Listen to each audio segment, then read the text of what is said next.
So next Vijayasai Reddy గారి గురించి మాట్లాడుకున్నట్లయితే ఓహ్! చెప్పండి సార్. అసలు ఏం జరుగుతుంది ఆంధ్ర రాష్ట్రంలో? ఏం వీళ్ళిద్దరు ఏమైనా బీజేపీలో కలవబోతున్నారా అన్నట్టు ఈవెన్ ఇప్పుడు విజయసాయి రెడ్డి గారు బీజేపీలో ఏమైనా కలవబోతున్నారా? హ్మ్. ఎందుకంటే నాకు ఏ పార్టీ అంటే నాకు సంబంధం కలవను. నేను ఏ పార్టీతో పెట్టుకోను. హ్మ్. హ్మ్. నాకు హార్టికల్చర్ అంటే నాకు బాగా ఇంట్రెస్ట్. దానిపైన క్లాసెస్ చెప్పడం గాని నాకు బాగా ఇంట్రెస్ట్ అని చెప్పాడు. హ్మ్. అండ్ ఈవెన్ హార్టికల్చర్ మీద రీసెర్చ్ గాని అలాంటివి నేను బాగా చేస్తాను.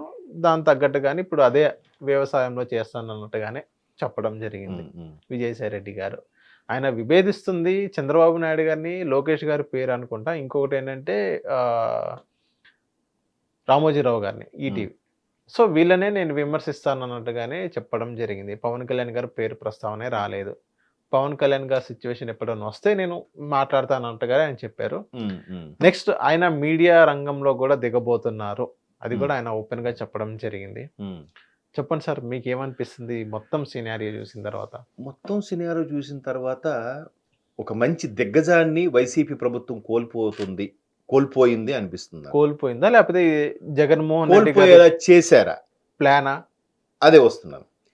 ఎందుకంటే జగన్మోహన్ రెడ్డి గారు ఏదైతే పార్టీ పెట్టినప్పటి నుంచి, అంతకు ముందు నుంచి కూడా అతని కుటుంబానికి, అతని వ్యవహారాలకి, అతని లావాదేవీలకి, వ్యాపారాలకు కూడా అన్నిటికీ వెన్నుముకగా, సపోర్ట్‌గా నిలిచిన వ్యక్తి మన విజయసాయిరెడ్డి గారు. మాజీ ఎంపీ అనాలేమో. ఏ ఐ మీన్ వైఎస్ఆర్‌సీపీలో సెకండ్ లీడర్ ఆయనే. యెస్. అదే జగన్‌మోహన్ రెడ్డి గారి చెప్పబోతున్నాను. తర్వాత. అంటే జగన్మోహన్ రెడ్డి గారి తర్వాత నంబర్ 2 ఎవరంటే విజయసాయి రెడ్డి గారి పేరే వినిపిస్తుంది. నా ఈవెన్ నువ్వు జగన్మోహన్ రెడ్డి గారిని, విజయసాయి రెడ్డి గారిని కవలలుగానే చూడాలి తప్ప వాళ్ళిద్దరూ వేరు వేరంటే నేను ఒప్పుకోను. అది కాకుండా ఏదైతే జగన్మోహన్ రెడ్డి గారు గత 13 ఏళ్లుగా బెయిల్ మీదుండి కేసులను ఎదుర్కొంటున్నారో, ప్రతి అంశంలో కూడా ఏ2గా ఉన్న వ్యక్తి ఈయనే. Almost all. A one Jaganmohan Reddy గారైతే ఏ2 విజయసాయి రెడ్డి గారు. కదా! ఒక నిజంగా జగన్మోహన్ రెడ్డి గారికి సొంత బ్రదర్ ఉన్నా కూడా ఈయనలాగా సపోర్ట్‌గా ఉండలేడేమో. బట్ అంత సపోర్ట్‌గా ఉన్న వ్యక్తి ఈరోజు తన రాజ్యసభ పదవికి రాజీనామా చేశారు. తరువాత అక్కడ నుంచి బయటికొచ్చేసి వ్యవసాయం చేసుకుంటానంటే ఇక రాజకీయ సన్యాసం చేసుకుంటున్నట్టేనా అనే అనుమానాలు కూడా వస్తున్నాయి. కానీ రాజకీయాల్లో ఏది శాశ్వతం కాదు. శాశ్వత శత్రుత్వం, శాశ్వత మిత్రుత్వం ఏది ఉండదు. బట్ జగన్మోహన్ రెడ్డి గారు గత 5 ఏళ్ళు వచ్చిన తర్వాత ఎక్కువయిందది. విమర్శలు మరీ వ్యక్తిగతంగా వెళ్ళిపోవడము, మనిషి కనబడితే మొఖం తిప్పేయడము, బూతులు తిట్టుకోవడం. బూతులు తిట్టుకోవడము, ఈయన సభ పెడితే ఒక 100 కిలోమీటర్ రేడియస్‌లో ఇంకెవడు సభ పెట్టకూడదు, ఎవడు కాన్వాయ్ కూడా రాకూడదు. అట్లాంటి రిస్ట్రిక్షన్స్. ఇప్పుడు రాజకీయాలు ఉన్నాకో వాడి మీద నాకు పీకల వరకు కోపం ఉన్నాకో ఎదురు కనబడితే నమస్కారం అండి అనాలి. అది పద్ధతి, సంస్కారం అది. అది కూడా లేకుండా మొఖం తిప్పుకెళ్ళిపోవడం ఏంటి చిన్న పిల్లలా? కాదు కదా! ఎల్‌కేజీ, యూకేజీ పిల్లలంటే అలిగారన్న అర్థం ఉంది. సో, అట్లాంటి ఒక కల్చర్‌కి అలవాటు పడిపోయిన తర్వాత 2024లో జగన్మోహన్ రెడ్డి గారి భారీ ఓటమి తరువాత రియలైజ్ అవ్వాలి మనిషి అన్నాక. ఎందుకు ఓడిపోయారనే విషయం పక్కన పెడదాం. అరే! ఓడిపోయాం. అంటే ప్రజలకి మనం నమ్మకం కలిగించలేదు. ఏదో తప్పు జరిగింది. ఏదో తప్పు జరిగింది. ఎక్కడ జరిగింది? ఎక్కడ చూద్దాం? ఆ మూలాలు వెతకాలి గాని లేదు. తప్పు జరగలేదు. ఏదో ఈవీఎంలు ట్యాంపరింగ్ అయ్యే ఇంకేదో జరిగింది.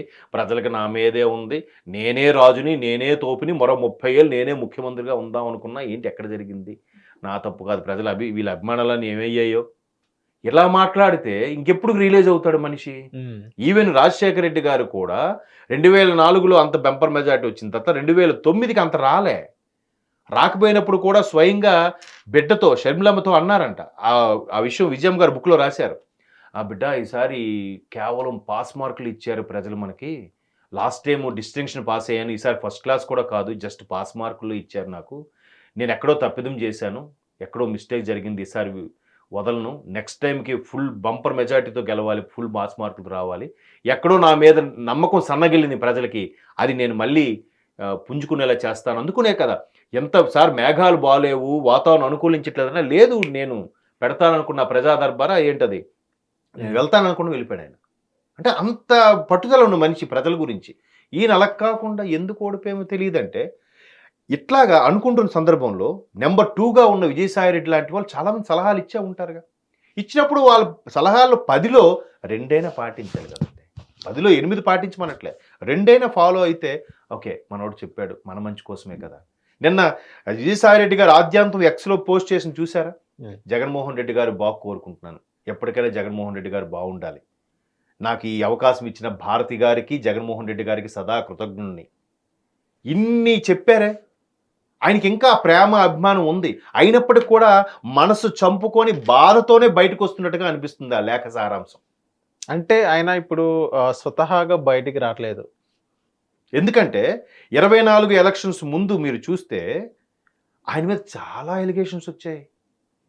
చాలా అంటే ఒక డిప్యూటీ కమిషనర్‌గా ఉన్న దేవాదాయ శాఖకు సంబంధించిన ఒక ఆవిడతో ఈయనకి లింక్ పెట్టారు. హ్మ్. ఈయన బిడ్డ కన్నాడని పెట్టారు. రకరకాల రూమర్స్, ఫోటోలు, క్రియేషను, సోషల్ మీడియా ఊదరగొట్టేసింది. ఎంత జరిగినా కూడా వైసీపీ నుంచి ఒక్క మాజీ మంత్రి కూడా ఇది తప్పు, ఇది ఒప్పు, అది కాదు అని ఒక్కరు ఖండించలే. ఎవరో ఒకరో ఇద్దరో ఖండించారు. అంబటి గారో ఎవరో సంథింగ్. హ్మ్. మిగతా ఎవ్వరూ మాట్లాడలే. ఎందుకు మాట్లాడలేదండి? నంబర్ 1 జగన్మోహన్ రెడ్డి అయితే నంబర్ 2 నిజంగా 2012లో పెట్టిన పార్టీని 19 వరకు గవర్నమెంట్ పెట్టే వరకు నడిపించి నంబర్ 2గా ఉన్న పేరు తెచ్చుకున్న వ్యక్తి ఎన్ని వ్యూహాలు రచించుంటాడు, ఎన్ని నిద్రలేని రాత్రులు గడుపుంటాడు, ఎన్ని ప్రణాళికలు చేసుంటాడు. మరి అదే ఆయన గుర్తింపు. హ్మ్. అంటే ఆయన విమర్శిస్తే మిమ్మల్ని విమర్శించినట్టు కాదా? ఒక్క జగన్‌ని విమర్శిస్తుండే విమర్శించినట్టా? అంటే దీన్ని తెరవనికి ఎవరున్నారు? మీలోనే పడని వాళ్ళు ఉన్నారేమో. నంబర్ 2 కోసం ఎవరెవరు ప్రయత్నిస్తున్నారో వైసీపీలో వాళ్ళందరికీ తెలిసిన పేరే. నంబర్ 2 కోసం ప్రయత్నించిన వ్యక్తులే తెరవనికి ఇలా చేశారని కూడా కొన్ని వార్తలు వస్తున్నాయి. వాస్తవం అయితే అయ్యుండొచ్చు. ఈరోజు ఆయన మనసు చెదిరి బయటకు వచ్చాడేమో అనిపిస్తుంది తప్ప ఆయన స్వతహాగా రాలే.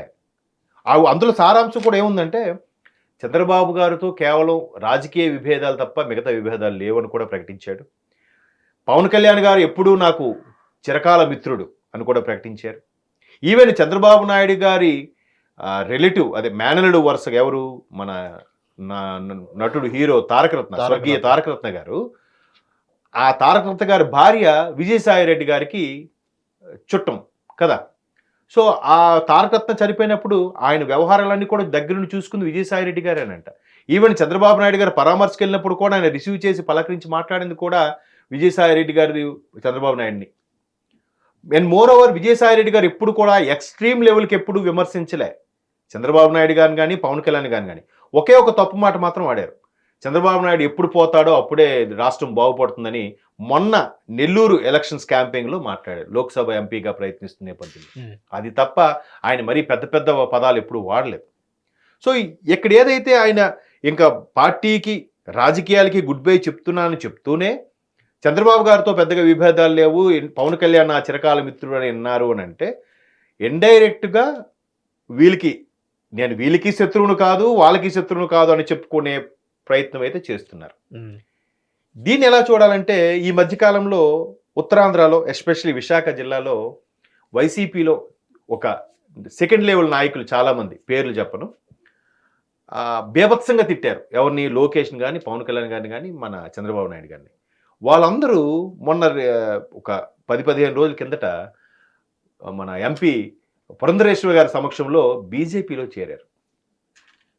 ఇక్కడ కూడా మనం గమనించాల్సింది ఏంటంటే ఎవరైతే ఎక్స్ట్రీమ్ లెవెల్కి వెళ్ళి విమర్శలు చేశారో, ఎవరైతే వైసీపీలో టాప్ 10 లీడర్స్గా ఉన్నారో వాళ్ళందరూ కూడా పరోక్షంగా బీజేపీ వైపు చూస్తున్నారు. ఎందుకు? టీడీపీ వైపు వెళ్ళలేరు, భయంకరమైన దోషణలు చేశారు కాబట్టి. అలాగని జనసేనలో కూడా వెళ్ళలేరు. మరి బీజేపీలోకి వెళ్ళాలంటే కూటమిలో భాగం కాబట్టి ఖచ్చితంగా టీడీపీ కానీ జనసేనది కానీ అభిప్రాయాలు సేకరించదా? సేకరిస్తుంది. అది విజయసాయి రెడ్డి గారు ఆల్రెడీ గ్రౌండ్ వర్క్ చేసుకున్నారని కూడా కొంత టాక్ ఉంది. విజయసాయి రెడ్డి గారు ఢిల్లీలో మంతనాలు జరిపారు. ఒక కేంద్ర మంత్రి పేరు అనవసరం, కేంద్ర మంత్రి దగ్గరికి వెళ్ళి ప్రపోజల్ పెట్టగానే ఆయన బాబు గారు ఒప్పుకుంటే తీసుకుంటామన్నట్టు కూడా చెప్పారంట. ఓకే, కేంద్రం అంటే టాప్ 2నా సార్, టాప్ 1? మరి ఎందుకు చెప్పించా? టాప్ 2 లేండి. టాప్ 2. ఓకే, సో ఆ వ్యక్తిని 2 నెంబర్ చాలు.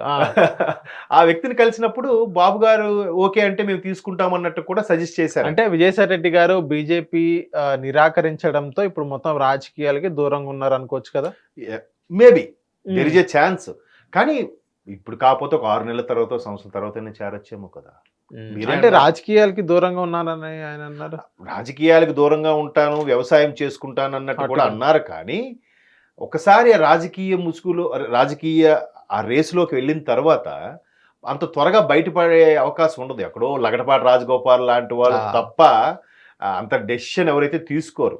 అంటే సార్ ఇక్కడ మనం చూసుకున్నట్లయితే కేసులకి భయపడే ఈయన రాజకీయాలకి Yes. దూరంగా ఉన్నారు. అది మనం చూసుకోవచ్చా? Maybe there is a chance. ఎందుకంటే ఇప్పుడు ఏటూగా ఉన్నారు ఈయన చాలా కేసుల్లో. ఏటూగా ఉన్న నేపథ్యంలో ఈ కూటమిలో కేంద్ర ప్రభుత్వం సంబంధించిన ఏదో ఒక పార్టీలో ఉంటే కొంత సేఫ్ జోన్ అనేది వాళ్ళకి ఐడియా ఉంటుంది కదా. సో అందుకు బీజేపీ మొగ్గు చూపే ఛాన్సెస్ కూడా ఉన్నాయి. ఈవెన్ ఈయన మంచి మేధావి, మంచి ఆడిటర్. ఆడిటర్ అంటే బై డిఫాల్ట్గా లా పాయింట్లు కూడా బాగా తెలుస్తాయి. ఎంతగా అంటే జగన్మోహన్ రెడ్డి గారి వ్యవహారాల్లో రాజశేఖర రెడ్డి గారి హయాం నుంచి కూడా ఆ వ్యవహారాలు లావాదేవీలన్నీ చక్కబెట్టిన వ్యక్తి ఈరోజు ఇన్నేళ్ల ఇంచుమించు ఆ జగన్మోహన్ రెడ్డి గారు వైఎస్ఆర్ కుటుంబంతో ఒక 20 ఏళ్ళ అసోసియేషన్ ఉంటుందేమో నాకు తెలిసి. 20 ఏళ్ళ అసోసియేషన్ ఉండి ఇప్పుడు బయటకు వచ్చేయడం ఏంటి? అంటే ఇప్పుడు ఆయన పార్టీ పరంగా బయటకు వచ్చాలే గానీ జగన్మోహన్ రెడ్డి గారితో బాగానే సన్నిహితంగా బాగానే ఉంటారు అనుకోవచ్చు కదా సార్? అనుకోవచ్చు. ఎందుకంటే కానీ ఎటు మొన్న ఏదైతే సోషల్ మీడియాలో ఆయన గురించి బ్యాడ్గా జరిగిన విషయాలు చాలా ఉన్నాయో వీటన్నిటి ఎక్కడ వైసీపీ పార్టీ నుంచి కానీ దాన్ని ఖండించినట్టుగా తప్పు పట్టినట్టుగా ఎవరు సపోర్ట్ కూడా ఇవ్వలేదుగా. ఏ విషయం కూడా ఖండించలేదు ఖండించలేదుగా. అంటే విజయసాయి రెడ్డి విషయం ఒకటనే కాదు, ఉమ్, ఇంకా గోరంట్ల మాధవ్ విషయం, అది గోరంట్ల మాధవ్ గారి విషయంలో గానీ ఉమ్. ఇంకా 2-3 అంశాల్లో గానీ ఏ విషయంలో కూడా వైఎస్ఆర్సీపీ సరిగ్గా ఖండించలేదనే మనం చెప్పుకోవచ్చు కదా. కొన్నిటికి గవర్నమెంట్లో ఉన్నప్పుడు ఇప్పుడు కొడాల నాని లాంటి వాళ్ళు, అంబటి రాంబాబు లాంటి వాళ్ళు అన్నిటికీ ఖండించారుగా. పేరు నాని లాంటి వాళ్ళు తోటి నాయకులకు మాట్లాడినప్పుడు కూడా ఖండించారు కదా. ఇక్కడ విజయసాయి రెడ్డి గారి విషయం వచ్చేసరికి ఎవరూ ఖండించలేదు. అసలు పార్టీ తరపున ఎవరూ మాట్లాడలేదు. సో ఆయన ఏకాకి చేసేసారని కూడా మనం సోషల్ మీడియాలో చూసాం. ఓకే, మనకు కనిపించింది కూడా. మరి దాన్ని ఎలా చూడాలి? ఆయన అన్ని అవమానాలు తట్టుకొని ఎంత అసలు గవర్నమెంట్ వచ్చేలాగా ప్రయత్నాలు చేసి ఎన్ని ఇబ్బందులు పడి చేసిన వ్యక్తి ఎందుకు ఒక్కసారిగా ఇలాగా ఒక వేదాంత ధోరణిలో నేను అవసరమైతే వ్యవసాయం చేసుకుంటాననే ధోరణిలో ఎందుకు వెనక్కి వచ్చాడంటారు? సార్ ఇప్పుడు తెలిసిన విద్య ఉంది కదండి ఆడిటర్ గా. అవును, బీజేపీ కన్నా ఇప్పుడు ఓకే అంటే మళ్ళీ వచ్చే అవకాశాలు ఉన్నాయా సార్? ఉంటాయి ఖచ్చితంగా. ఓకే, ఎందుకుండవు? మేబీ కేసుల వల్ల కూడా ఆగుకోవచ్చుగా. అన్నిట్లో ఏటూగా ఉన్నారు ఈయన. ఇప్పుడు మొన్న ఏదైతే షర్మిలా గారు ఆస్తుల వ్యవహారంలో అప్పుడు రాజశేఖర రెడ్డి గారి హయాం నుంచి కూడా ఆ రోజు మాట్లాడుకున్నప్పుడు వైవి సుబ్బారెడ్డి గారు, విజయసాయి రెడ్డి గారు ఉన్నారనే చెప్తున్నారు కదా. షర్మిలమ్మ గారు కానీ విజయమ్మ గారు కానీ. అంటే ఎప్పటి నుంచో ప్రతిదానికి కుటుంబ వ్యవహారాలు, పర్సనల్గా ఆస్తులు వ్యవహారాలు అన్నిట్లో కూడా విజయసాయి రెడ్డి గారి ప్రమేయం ఉంది. అంత కుటుంబ సన్నిహితి ఉంది అక్కడ. అటువంటి వ్యక్తి బయటికి రావడం ఏంటి? అవును, సినిమాలో ఒక జోక్ చెప్తారు. పెద్ద పెద్ద సెలబ్రిటీసు, మంత్రులు వాళ్ళు ఎవరిని పీకేసినా కానీ ఆడ అసిస్టెంట్ని, డ్రైవర్ని ఎప్పుడు తీసారంట. ఎందుకంటే వీళ్ళు వ్యవహారాలన్నీ వాళ్ళు పిలుస్తాయి. ఒకవేళ వాడిని తీసేస్తే వాడు బయటికి వెళ్తే ఈ వ్యవహారాలన్నీ బయటికి వెళ్ళిపోతాయి. అందుకేం చేస్తారు, వాడు ఎలాంటోడైనా నచ్చినా నచ్చకపోయినా వాడిని జాగ్రత్తగా పెట్టుకుంటారంట. సో ఇప్పుడు అంత సన్నిహితంగా ఉండే వ్యక్తి, నెంబర్ 2గా ఉండే వ్యక్తి బయటకు వస్తున్నారంటే ఎవరికి నష్టం? అగైన్ వైసీపీకే నష్టం కదా. ఒకటి ఒక దిగ్గజమైన లీడర్ని కోల్పోతుంది, ఇంకోటి పూర్తిగా ఆంతరంగిక వ్యవహారాలు కూడా తెలిసిన వ్యక్తి బయటకు వస్తున్నాడు. దీన్ని మరి ఏ యాంగిల్లో చూడాలి? అలాంటి వ్యక్తిని మనం కోల్పోకూడదు కదా. అప్పుడైనా కనీసం ఇప్పటివరకు జగన్మోహన్ రెడ్డి గారు కానీ ఆయన టీం కానీ ఎవరైనా స్టేట్మెంట్ ఇచ్చారా? ఆయన ఇలాగా రాజీనామా ప్రకటించిన తర్వాత ఆయన ఎప్పుడు ఆల్మోస్ట్ వాళ్ళు మొన్న ఫ్రైడే ప్రకటించారా? అదే నిన్న వైఎస్ఆర్సీపీ సోషల్ మీడియా రియాక్ట్ అయింది. ఏమని? సో దాన్ని మేము ఏకోపించను, కాకపోతే మీరు చాలా బాధగా ఉంది వెళ్తున్నందుకనే నేను వైఎస్ఆర్సీపీ సోషల్ మీడియాలో ఎక్స్ వేదికగా వాళ్ళు చెప్పడం జరిగింది. అలా ఏకీభవించము, ఆయన యాక్సెప్ట్ చేయము అన్నట్టుగా చెప్తున్నారు. కానీ అసలు ఏం జరిగిందో మేము తెలుసుకున్న ప్రయత్నం చేస్తాం. అటువంటి అది సరైన నిర్ణయం కాదని ఎవరైనా చెప్పారా? లేదు, ఉంచుకునే ప్రయత్నం చేయాలి కదా. నయానో భయానో అరే చెల్లెలికే బుజ్జగించిన వాళ్ళు ఈయన ఎందుకు బుజ్జగిస్తారు? సార్ ఇక్కడ ఇంకో విషయం మనం చూసుకోవచ్చు, ఈ విజయసాయి రెడ్డి గారు ఏదైనా గవర్నర్ పోస్ట్ ఏదైనా ట్రై చేస్తున్నారు అన్నట్టు కూడా మనం విన్నాను. నేను కూడా ఈవెన్ ఈశాన్య రాష్ట్రాలకి సంబంధించి గవర్నర్గా కూడా ప్రయత్నాలు చేస్తున్నారని. గవర్నర్గా ప్రయత్నాలు చేస్తున్నారంటే ఆల్మోస్ట్ ఆల్ మన బీజేపీకి సన్నిహితంగా ఉంటున్నట్టేగా, బీజేపీలోకి సన్నిహితంగా పావులు కదుపుతున్నట్టేగా. అంతెందుకంటే మిథున్ గారే ట్రై చేస్తున్నట్టు కూడా ఎలక్షన్స్ అయిన 2 నెలలకు ఒక టాక్ వచ్చింది. అవునా? ఎంపీ మన మిథున్ గారు, పెద్దిరెడ్డి గారి అబ్బాయి. సో మిథున్ గారే ప్రయత్నాలు చేస్తున్నప్పుడు విజయసాయి రెడ్డి గారు బీజేపీలోకి వెళ్ళడంలో పెద్ద ఆశ్చర్యం లేదు. అంటే ఇక్కడ ఎవరు డిఫెన్స్ వాళ్ళు ఆడుకోవాల్సిందే, తప్పదు. అదొక పులి మీద సవారీ. దిగితే పులి తినేస్తుంది, కంపల్సరిగా సవారీ చేయాల్సిందే. కాబట్టి ఖచ్చితంగా ఇప్పుడు కాకపోతే కొద్ది నెలల్లో మనం మరలా విజయసాయి రెడ్డి గారు బీజేపీలో ప్రత్యక్షం అవుతారనే అనుకుంటున్నాను. ఆశిద్దాం. ఓకే. హిట్ టీవీ యాప్, ఇందులో short news, live news, entertainment shows, movies, digital magazines తో పాటు మీ జిల్లా వార్తలను కూడా ఫ్రీగా చూడొచ్చు. అంతేకాదు కేజీ నుంచి పీజీ వరకు విద్యార్థులకు స్కాలర్షిప్ కూడా అందిస్తున్నాం. ప్రతి వారం 10 మందికి లక్కీ డ్రా ద్వారా ఒక్కొక్కరికి 10,000 రూపాయలు అందిస్తున్నాం. ఇంకెందుకు ఆలస్యం, వెంటనే హిట్ టీవీ యాప్ ని డౌన్లోడ్ చేసుకుని ఫ్రీగా ఎంటర్టైన్మెంట్ పొందండి. Hit TV app. Hit TV app.